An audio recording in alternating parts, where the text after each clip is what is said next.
ولا تحسبن الذين قتلوا في سبيل الله أمواتا بل Ada banyak ilmu yang guru-guru agama kita tak ajar. Banyak ilmu yang guru-guru agama kita ni tak ajar. Banyak sangat. Kenapa tak ajar? Tak ada dalam Quran ke? Pertama diorang tak belajar apa? Yang diorang tak ajar. Hamzah. Hati. Hati diorang tak ajar. Ini ilmu syariat yang pertama. Hati. Nak belajar hati, macam mana belajar hati? First, kita nak kenal hati tu mana. Dalam kita punya anggota ni, hati tu mana? Yang disebutkan hati. Jadi, dah kenal hati macam mana, nak hidupkan hati. Macam mana hati yang hidup, kena belajar lah. Yang kamu tanya tadi tu kan, tu kita dah ajar kan. Okay. Dah kenal hati, dah tahu cara-cara hati tu hidup, dah tahu, nak kena amalkan hati yang hidup. Maka syahadah kita jadi sah. Kalimah syahadah yang kita lafazkan, di antara rukun dengan dia punya syarat sah syahadah, nak tasdikkan hati. Tanpa kita dapat belajar, kalau kita tak belajar bab hati, tak dapat tasdikkan tu syahadah. Maka hati ni penting. Kenapa tak diajar? Hati. Kedua, yang tak diajar apa lagi? Khusyuk. Khusyuk. Guru-guru agama kita tak ajar. Khusyuk ni ada dalam Quran. Kenapa diorang tak ajar?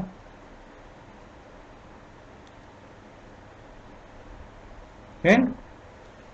Ada dalam Quran. Kita dah belajar tadi kan? Dalam buku kita pun ada. Khusyuk. Bermakna kita dah tahu cara-cara dia. Kita laksanakan untuk dapat khusyuk. Kalau dia punya ilmu kita tak ada, macam mana nak dapat khusyuk? Latihlah kamu tahun-tahun, kamu tak tahu cara dia, ilmu dia, tak dapat khusyuk. Apa lagi yang orang tak ajar? Apa lagi? Zat.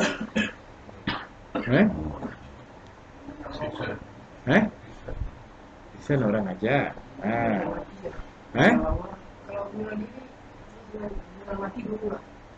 Kan? Yang orang tak ajar.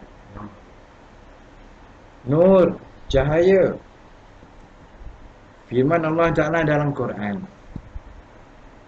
Allah Ta'ala beri gambaran, kalau kamu tak dapat cahaya ni, artinya cahaya ni tak zahir, maka kamu adalah orang munafik di sisi Allah. Kenapa tak kejar? Tak takut ke jadi munafik? Ni bukan saya cakap, ni firman Allah dalam Quran. Dan macam mana nak dapat ni cahaya? Itu yang kita ajar. Bukan dah satu kali kamu datang, pap, dapat cahaya. Tak. Kamu kena amal, terbuka hijab satu persatu, sehingga kamu alami cahaya. Maka kamu ada cahaya. Itu yang dimaksudkan Allah. Artinya, katalah orang tu guru agama, lulusan mana pun, kalau tak dapat dia ni cahaya, di sisi Allah dia munafik. Di sisi Allah. Di sisi masyarakat, kamu ustaz, profesor, kamu ulama, hebat. Tak dapat cahaya. Orang yang dapat cahaya macam mana? Artinya, jin syaitan akan mandang kamu tu cahaya. Kalaupun ada orang-orang kasyaf, kan ada manusia kasyaf kan? Dia nampak hantu, nampak jin kan? Orang seperti ini, dia akan lihat orang yang ada cahaya, dia akan nampak orang ni bercahaya. Bagi yang dah alami cahaya. Faham tak maksud saya ni? Contohlah, macam kita kan dah dapat cahaya. Orang-orang kasyaf akan mandang kita ni bercahaya. Jin syaitan akan mandang kita bercahaya. Sebab syaitan takut dengan siapa sahabat Nabi tu? Sayyidina Umar radhiyallahu anhu kan. Syaitan takut dengan Sayyidina Umar. Syaitan ni takut dengan Sayyidina Umar sebab dia nampak Sayyidina Umar ni bercahaya. Dengan cahaya tu, kita yang bercahaya ni, katalah saya nampak jin. Saya tak nampak, tak kasyaf. Katalah saya kasyaf. Nampak jin ni. Dengan apa kita orang tu ibarat cakap dengan detik saja jin tu boleh mati. Betul kan? Dengan detik aja.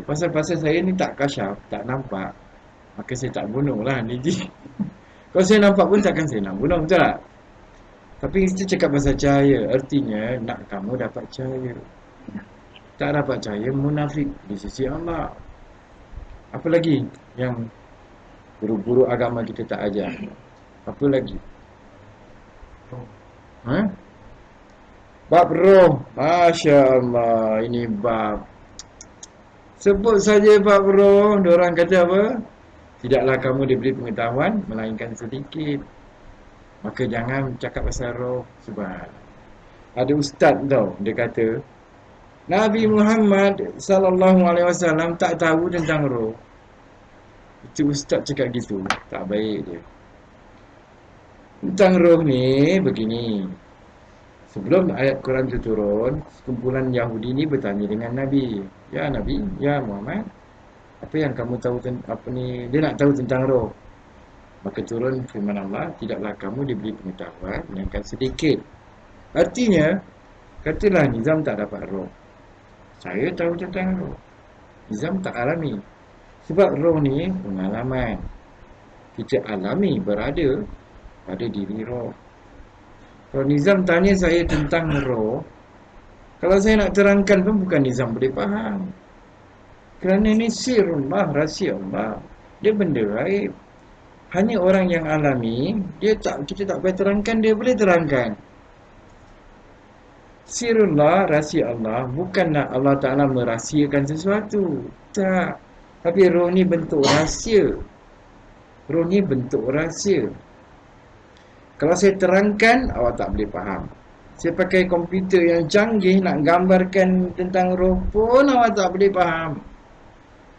Sebab disebut sirullah, rahsia Allah. Ni roh.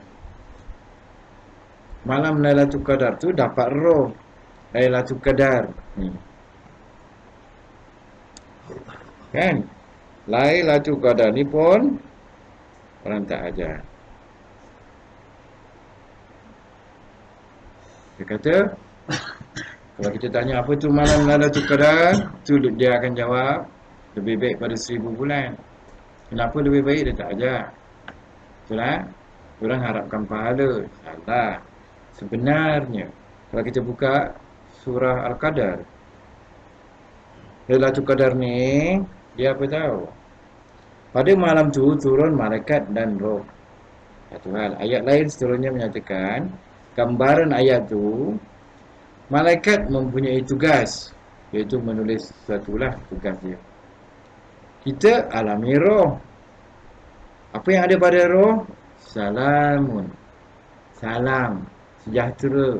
Roh ni dia berkeadaan sejahtera. Keadaan roh tu keadaan sejahtera. Bermakna apabila orang alami roh, dia alami sejahtera. Lailatul Qadar ni. Ini ilmu orang tak ajar. Kita pasal Allah Ta'ala dan Nur Muhammad ajar, maka kita jadi tahu. Kalau Allah dan Rasul ni tak ajar, kita pun tak tahu. Bukan saya bijak pandai, tak. Diajar maka kita jadi tahu. Ni ilmu bukan boleh sembarang cakap. Jangan kamu perkatakan tentang Allah jika kamu tidak mengenal Allah, jika tak tahu tentang Allah. Jangan sembarangan. Ni bab ni jangan sembarangan nak terangkan. Apa lagi yang orang tak ajar?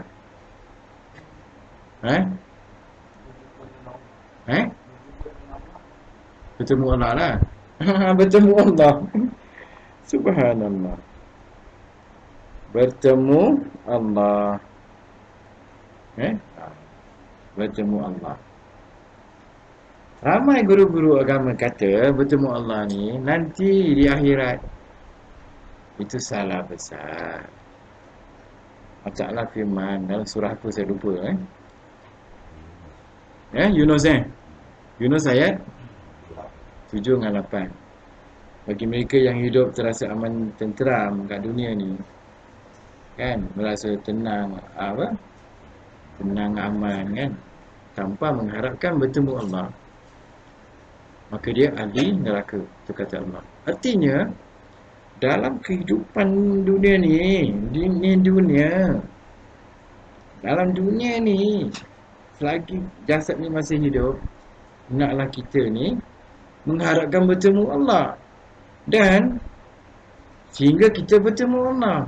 Yang orang kata mana boleh bertemu Allah? Siapa kata kita tak boleh bertemu Allah ni, sebenarnya dia sudah melanggar ayat Allah. Kasih contohlah, Nabi Musa AS bertemu Allah tak?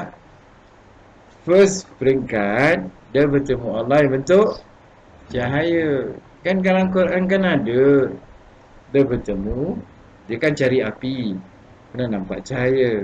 Dan dia cakap dengan keluarga dia bilang, kamu tunggu di sini sebentar. Dia akan ke sana untuk mengambil secebis api atau mendapat kabar. Bermakna Nabi Musa ni dia dah tahu dulu, itu boleh jadi api, boleh jadi cahaya. Kalau dapat kabar takkan daripada api, kan? Maka bila dia bertemu tu cahaya tu kata, dialah Allah. Maka naklah kamu mengingat dia, kan? Tu cahaya. Ni firman Allah. That means Nabi Musa ni bertemu Allah tak? Bertemu Allah dalam keadaan cahaya. Peringkat kedua, Nabi Musa masih tak puas hati nak melihat Allah, kan? Maka kata Allah, naiklah kamu, menyendirilah kamu kat gunung Tursina selama 40 malam, kan? Maka dia beramal 40 malam kat situ, Nabi Musa. Apabila Nabi Musa kat situ, bertemu Allah ke tidak? Gunung tu hancur lah. Okey, dalam sejarah tu, apabila gunung tu hancur, Nabi Musa pingsan. Betul? Setelah Nabi Musa bangkit semula, sedar semula, apa dia kata? Dia sebut apa? First. Tak, tu bukan nombor first. First apa? Subhanallah. Maha suci Allah disebut. Kedua, Astaghfirullah. Ketiga, dialah orang yang pertama-tama beriman. Dia orang yang pertama-tama beriman. Nabi Harun yang tunggu kat bawah ni, kat kaki gunung, dia orang beriman ke tidak? Beriman juga, tapi keimanan tu tak sama. Tak apa kata orang? Tak sama, beza. Makna Nabi Harun di waktu tu, Nabi Harun cuma beriman pada Allah atas dasar yakin. Nabi Musa beriman pada Allah atas dasar bertemu Allah. Nabi Musa, dia boleh berkata-kata dengan Allah. Dia minta nak ketemu Allah, nak melihat lagi ni, wajah Allah ni, kan. Kemudian, dia pingsan. Sekiranya, seandainya dia tak dapat bertemu Allah, apa dia buat? Mesti dia minta lagi, kan. Ini kenapa tak minta? Kenapa dia kata? Subhanallah, maha suci Allah.